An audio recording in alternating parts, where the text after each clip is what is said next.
और सीधा रुख कोरोना ब्रेकिंग के जरिए अब तक कोरोना से जुड़ी सबसे अहम खबर पहुंचाने जा रहे हैं। कोरोना की वजह से यूपी सरकार का बड़ा फैसला सामने आया है। यूपी में 30 अप्रैल तक स्कूल बंद करने का यह फैसला यहां पर दे दिया गया है। दरअसल कोरोना के रिकॉर्ड तोड़ मामले जिस तरह से सामने आ रहे हैं उसकी चलते योगी सरकार की तरफ से यह फैसला लिया गया है। तो एक बार फिर से जानकारी पहुंचा देते हैं।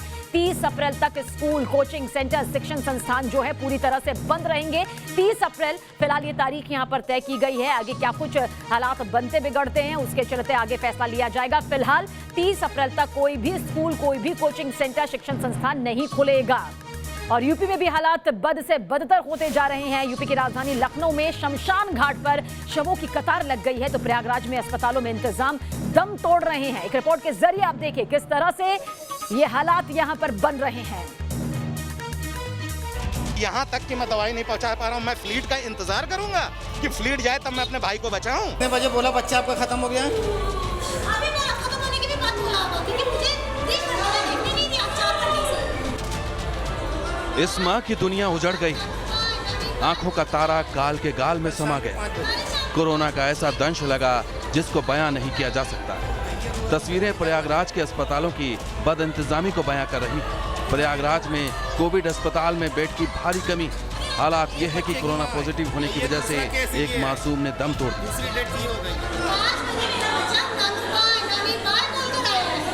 कल शाम के 5 बजे। कल शाम को 5 बजे, 6 बजे, 6:30 बजे मुझे यहाँ लेकर आए और डॉक्टर ने वक्त सुबह 4 बजे से आए नहीं देखने।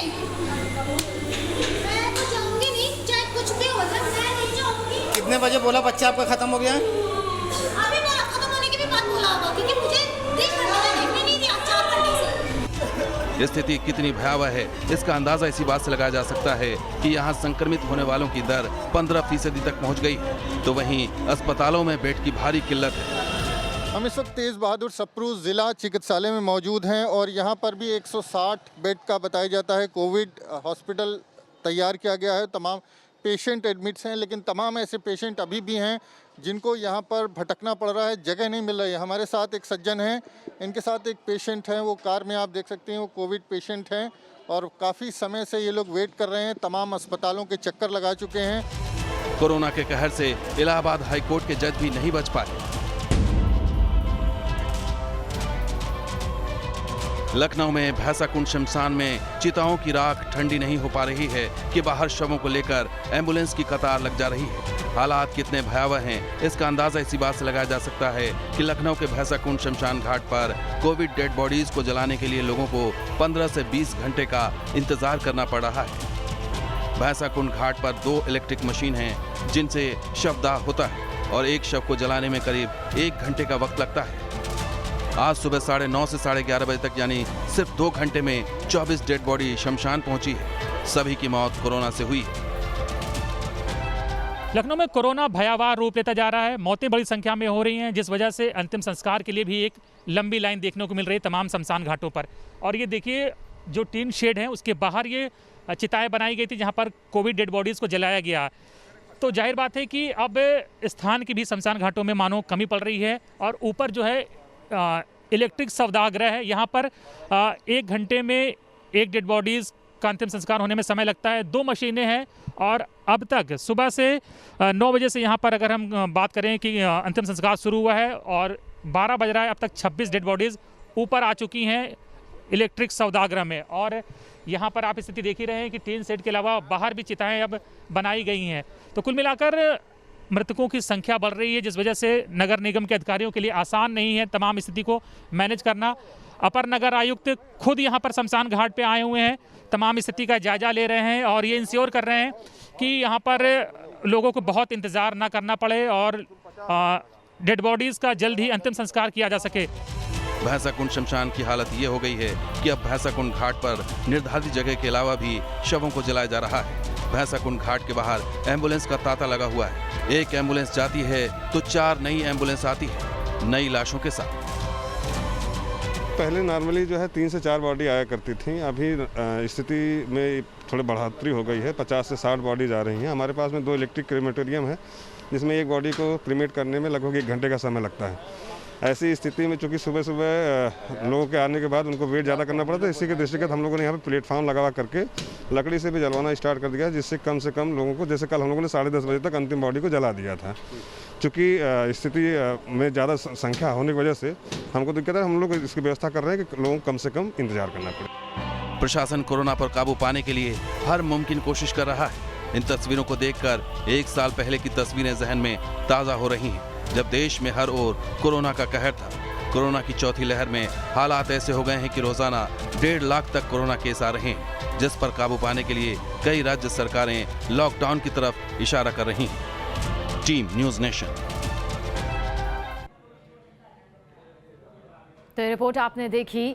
डॉक्टर स्वाति, आपसे इस सवाल का जवाब हम चाहेंगे कि न्यूज़ नेशन के दर्शकों तक पहुंचे कि आखिर ये कोरोना जांच को भी कैसे धोखा दे रहा है, क्योंकि कई ऐसे मामले सामने आ चुके हैं जिसमें जांच में भी कोरोना का ये धोखा सामने आता है। ये क्यों हो रहा है, कैसे हो रहा है?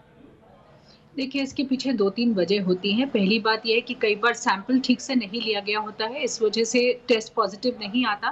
कभी-कभी हम बहुत शुरू में टेस्ट कर लेते हैं और उन दिनों में, शुरुआती दिनों में टेस्ट पॉजिटिव नहीं आता और कुछ समय लगता है टेस्ट को पॉजिटिव आने में।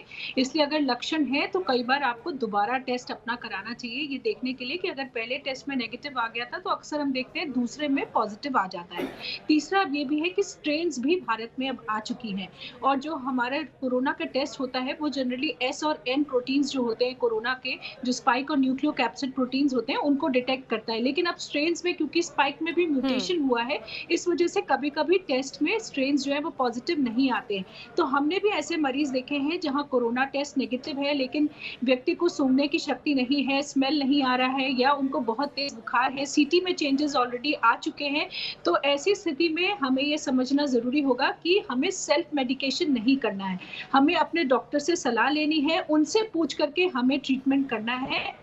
क्योंकि अक्सर हम कोविड नेगेटिव देख करके फिर ये सोचते हैं कि अब हमें ट्रीटमेंट की जरूरत नहीं है या हम अपने आप से दवाइयां ले ले ठीक हो जाएंगे, तो ये बिल्कुल नहीं करिए। और वही जिस तरह की अभी दर्दनाक तस्वीरें सामने आई हैं सबीना जी, इससे मुझे लगता है कि लोगों को जरूर सीख लेनी चाहिए। क्योंकि दुख की बात यही है कि जो लोग इस कष्ट से गुजर रहे हैं, जिनके परिवार का बच्चा है, बुजुर्ग है, माँ बाप है या ऐसा व्यक्ति है जो पूरे परिवार के लिए, बिल्कुल, और जाहिर सी बात है जो लोग इस वक्त अपनों को खो रहे हैं उनके लिए इस दर्द को बयां करना नामुमकिन है। एक माँ के लिए अपने बच्चे को खोना, एक बच्चे के लिए अपने माता पिता को कोरोना की वजह से खो देना अपने आप में बेहद दर्दनाक और दुख देने वाला है। डॉक्टर सुमन, आपसे यहाँ पर इसी सवाल का थोड़ा अलग तरीके से जवाब लेना चाहेंगे। जैसे बहुत अहम बात यहाँ पर डॉक्टर स्वाति ने कही कि शुरुआती वक्त में जैसे ही हम कोरोना टेस्ट करवा लेते हैं उसके बाद रिपोर्ट तो नेगेटिव आती है लेकिन आप पॉजिटिव हुए होते हो, तो कितने दिन बाद अगर आपको सिम्टम नजर आ रहा है आपको टेस्ट करवाना चाहिए? देखिए, अभी जो हम नए स्ट्रेन के साथ एक लक्षण ये भी देख रहे हैं कि जब ये नया स्ट्रेन हमारे बॉडी में एंटर करता है तो एक मैकेनिज्म है, इम्यून एस्केप मैकेनिज्म, जिसमें क्या है कि ऑलरेडी प्रीवियस कोमॉर्बिडिटीज़ के वजह से देख लीजिए या फॉल्स नेगेटिव या फिर अर्लियर उसके वजह से, सिम्टम्स के वजह से या वैक्सीनेशन के वजह से ये जो नया स्ट्रेन है वो बॉडी में स्केप कर जाता है, इम्यून एस्केप मैकेनिज्म करता है, जिसकी वजह से वो डिटेक्ट नहीं हो पाता है। अगर शुरुआती लक्षण में अगर हमें लगे फीवर है या बॉडी एक है या ऐसे लक्षण है जो हमें सस्पेक्ट करते हैं कि हम इससे ग्रसित हो सकते हैं, क्योंकि काफ़ी ऐसे भी एसिम्प्टोमेटिक पेशेंट हैं इस समय जो कि नेगेटिव हैं, पर वो जो उनके लक्षण हैं वो पूरा वही लंग कोलैप्स और एकदम से फिर आप बाईपैप या वेंटिलेटर पे चले जा रहे हैं, तो ये बहुत ही नया सिम्टम्स वगैरह देखने को मिल रहा है। तो इसलिए जो है आप अगर शुरुआती कोई भी लक्षण अगर आपको लगे कि हम इससे ग्रसित हो रहे हैं या हमें ये चीज़ अफेक्ट कर रही है तो आप इमीडिएटली आप अपना टेस्ट करवाइए और डॉक्टर से परामर्श लीजिए। चलिए, अपना डॉक्टर बिल्कुल बनने की जरूरत नहीं, क्योंकि अमूमन इन दिनों यही देखने को मिल रहा है और शायद हो सकता है इसके पीछे ये भी आंकड़ों को बढ़ाने में अहम वजह हो। डॉक्टर उमा, जैसे कि शुरुआत में आपने ये कहा कि क्या मास्क बेहद जरूरी है, मास्क बहुत जरूरी है, लेकिन क्या कुछ ये मास्क सबसे बड़ा ही उपाय है? ये मैं डॉक्टर दीपाली से पूछना चाहूंगी, फिर डॉक्टर उमा आपकी तरफ भी रुख करूंगी। तो डॉक्टर दीपाली, आपको लगता है क्या मास्क ही सबसे बड़ा उपाय है? अगर हाँ तो किस तरह का मास्क होना चाहिए और मास्क पहनना, मास्क उतारने के बाद उसे नियमित रूप से धोना, ये तमाम बातें भी कितनी ज्यादा अहम हो जाती हैं? मास्क बहुत ज़्यादा ज़रूरी है और मुझे नहीं पता ये अगले 1 साल तक ज़रूरी रहेगा या उससे लंबा ज़रूरी रहेगा।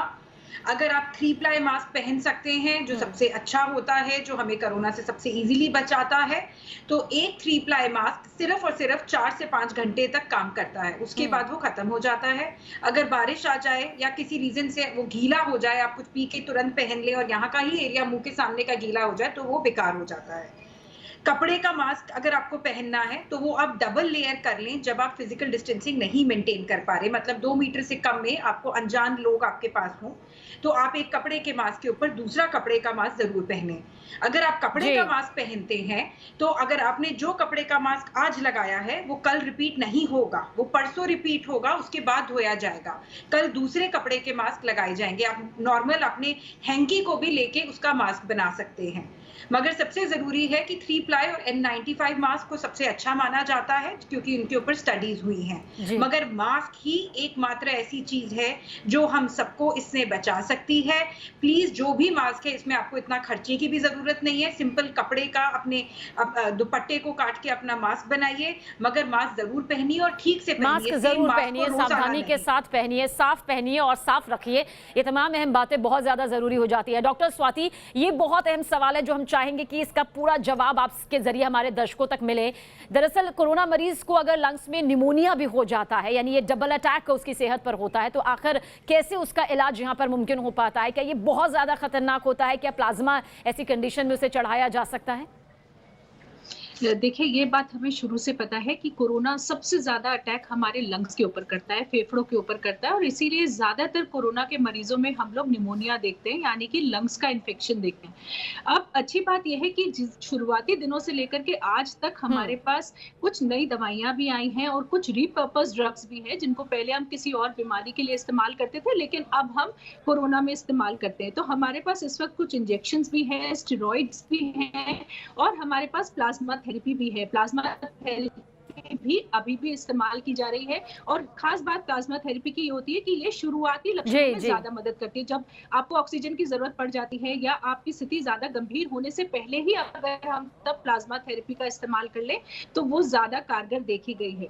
लेकिन अब लोगों को फिर भी ये समझना जरूरी है कि ऐसा नहीं है कि हमें बिल्कुल नहीं समझ आ रहा है कि हम कैसे ट्रीट करें या कैसे मरीज ठीक होगा। तो निमोनिया भी अब ठीक हो जाता है कोरोना का। हमारे पास ऐसी दवाइयां हैं, चाहे वो रेमडेसिविर हो, स्टेरॉइड हो, एंटीबायोटिक्स हो, उन सब का इस्तेमाल किया जाता है। बाईपैप है, वेंटिलेटर है, तो अब कुछ तरीके हैं हमारे पास, और साथ में लंग एक्सरसाइजेस करना सबके लिए बहुत जरूरी है। तो सभी लोगों को, चाहे आप कोरोना से पीड़ित हैं या नहीं है, सभी लोगों को लंग एक्सरसाइजेस करनी चाहिए। और बहुत आसान से तरीके हैं, आप गुब्बारा फुला सकते हैं घर में, तौलिए को लेकर उसको खींच करके आप अपनी सांस को रोक करके दोबारा और फिर छोड़ सकते हैं। उसके अलावा आप ट्राइफ्लोस्पायरोमीटर खरीद सकते हैं जिसमें 3 गेंदें होती हैं जिनमें फूंक मार के आपको उसको ऊपर उठाना होता है। तो आसान से तरीके हैं, और बिल्कुल ये आसान से तरीके हैं जिन्हें अगर हम जिंदगी का हिस्सा बना लेंगे तो कोरोना से कोसों दूर रहेंगे, इसमें भी कोई शक नहीं है। डॉक्टर सुमन, यहाँ पर कुछ यही सवाल, क्योंकि बात फेफड़ों की चल रही है, लंग्स की चल रही है, जो कि हमारी जिंदगी का, हमारे शरीर का सबसे अहम हिस्सा होते हैं, और कोरोना का अटैक इन पर सबसे ज्यादा होता है। क्या आप यहाँ पर सजेस्ट करेंगे किस तरह से अपने लंग्स को यहाँ पर और सेहतमंद रखा जा सकता है? क्योंकि बहुत से ऐसे पेशेंट्स हैं जो कह रहे हैं कि हमें कोरोना ठीक हो चुका है लेकिन पोस्ट इफेक्ट के तौर पर हमें अब भी फेफड़ों में तकलीफ होती है, हमें अब भी सांस लेने में तकलीफ होती है। उनके लिए आप क्या यहाँ पर सावधानियां बरतने के लिए कहेंगी, क्या टिप्स देंगे? देखिए, स्वाति मैम ने तो ऑलरेडी एक्सप्लेन कर दिया है। ब्रीदिंग एक्सरसाइजेज जो उन्होंने बताया है, एलैबोरेट किया, वो बहुत अच्छा किया है। और बाकी मैं ये सजेस्ट करूंगी कि इसमें भी आप जो ब्रीदिंग एक्सरसाइज है, लंग एक्सरसाइज है, उसको आप कंटिन्यू करें, मास्क जरूर पहने, और डॉक्टर से कोई भी आपको पोस्ट कोविड इफेक्ट होता है, साइड इफेक्ट हो रहा है, तो आप डॉक्टर से बराबर आप परामर्श लेते रहें। खुद के डॉक्टर प्लीज ना बने, क्योंकि पोस्ट कोविड भी बहुत सारे लोगों को कॉम्प्लिकेशन का सामना करना पड़ता है। तो इस वजह से जो है आप उनको डॉक्टर्स का परामर्श इमीडिएटली। बिल्कुल, और आप सभी बार बार यही कह रहे हैं कि अपना डॉक्टर खुद बनने की जरूरत नहीं है, वक्त पर टेस्ट करने की भी जरूरत है, वक्त पर तमाम सावधानियां बरतने की भी जरूरत है, तभी आप इससे बच पाएंगे। और आइए फटाफट आप तीनों से भी मैम हम ये समझना चाहेंगे कि आखिर इम्यूनिटी बढ़ाने के लिए क्या कुछ करें। सबसे पहले डॉक्टर स्वाति, आप क्या टिप्स यहाँ पर देना चाहेंगी रोग प्रतिरोधक क्षमता को बढ़ाने के लिए?